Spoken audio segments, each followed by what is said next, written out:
Dan bagi membincangkan mengenai komposisi calon Barisan Nasional, bersama kita di talian ialah penganalisis politik Profesor Madya Syahrudin Badarudin. Assalamualaikum Prof. Waalaikumsalam warahmatullahi wabarakatuh. Jadi Prof, mungkin sejauh manakah barisan calon yang diumumkan oleh Perdana Menteri Datuk Seri Najib semalam mampu memastikan kemenangan besar pada PRU13?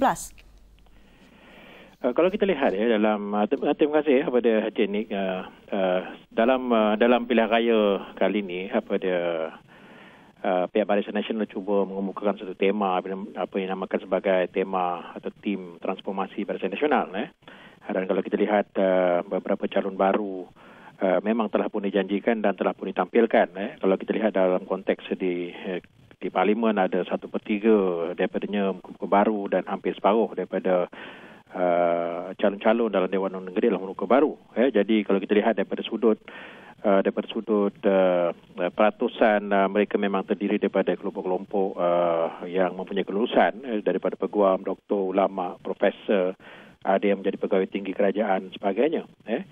Jadi kalau kita lihat sama ada dia akan memberikan kesan kemenangan besar atau tidak, dia bergantung kepada bagaimana dia boleh menarik perhatian pengundi-pengundi atas pagar. Sebagai contohnya, kalau kita lihat dari segi kajiannya, pengundi atas pagarnya ada lebih kurang daripada dua kelompok besar. Yang pertamanya daripada orang muda yang berumur antara 20 hingga 30 tahun. Dan yang keduanya adalah pengundi-pengundi kali pertama. Jadi persoalannya adakah tim transformasi yang ditampilkan oleh Barisan Nasional itu boleh menarik pada pengundi-pengundi atas pagar itu. Yang kita tahu bahawa kalau dalam konteks sebelum pilihan raya, pengundi atas pagarnya adalah dalam lingkungan 20 hingga 30% dan dia adalah merupakan pengundi yang menentukan keputusan dalam pilihan raya akan datang. Jadi akhirnya nanti pengundi akan membuat keputusan sama ada tim transformasi ini adalah melambangkan tim yang dikendaki atau tidak oleh pengundi-pengundi atas pagar itu. Jadi Prof, mungkinkah adakah faktor parti lebih penting daripada faktor calon kali ini? Itu yang saya katakan tadi, bahawa sebelum sampai pilihan raya, faktor parti itu memang dah ada. Dia cross board. Contohnya pengundi tegar itu sudah tentu ada kepada Barisan Nasional dan juga kepada Pakatan Rakyat. Jadi lebih kurang 70% adalah memang yang akan mengundi parti. Tetapi penentunya adalah bergantung kepada calon. Dan apabila calon itu ditampilkan, maka pengundi-pengundi yang saya katakan atas pagar itu akan lebih memilih calon daripada parti. Jadi parti calon itulah yang akan menentukan nanti siapa yang akan menang dalam pilihan raya akan datang.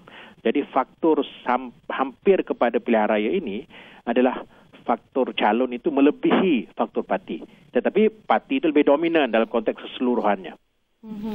Jadi mengulas kembali mengenai pengundi-pengundi di atas pagar atau pengundi muda dengan penampilan 33% calon muda di Parlimen dan mungkin 50% di DUN, mampukah BN meraih sokongan pengundi muda yang dilabel sebagai mungkin kingmaker pada PRU13 ni? Dia calon-calon baru itu tidak semestinya pengundi muda. Calon-calon baru itu tidak semestinya calon muda. Calon baru itu adalah pertama kali bertanding dan umurnya mungkin melebihi 50 tahun atau 40 tahun ke atas. Sama ada mereka itu represent atau mewakili golongan muda atau tidak. Tetapi sudah tentu kelompok-kelompok golongan muda ini akan mengundi berdasarkan kepada kehendak dia. Bahawa mereka pertama kali mengundi, dah tentu mereka akan melihat kepada sama ada calon-calon itu betul-betul mewakili mereka atau tidak. Dan yang keduanya kalau kita lihat, dia akan melihat kepada seluruh konsep perjuangan parti-parti itu. Dan dia bergantung nanti kepada manifesto yang dikeluarkan oleh parti. Barisan Nasional dan juga Pakatan Rakyat akan mengeluarkan, dah pun mengeluarkan manifesto mereka.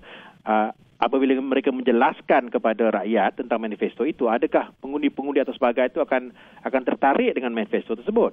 Dan yang keduanya kalau kita lihat daripada sudut bagaimana calon-calon itu ditampilkan nantinya di peringkat kawasan, ini merupakan proses pengenalan. Kita cuma ada masa 3 minggu saja untuk calon-calon memperkenalkan diri ke semua pengundi-pengundi, sama ada mereka sempat ke tidak memperkenalkan diri ataupun dengan menggunakan pelbagai kaedah, contohnya menggunakan media sosial atau menggunakan kaedah-kaedah lain selain daripada pergi ke pintu untuk berjumpa dengan para pengundi. Jadi semuanya bergantung kepada calon pada ketika itu untuk masuk menemui serba banyak pengundi yang mereka boleh temui. Baik. Terima kasih Prof kerana sudi berkongsi pendapat bersama kami di Ekstrawani. Ya, sama-sama.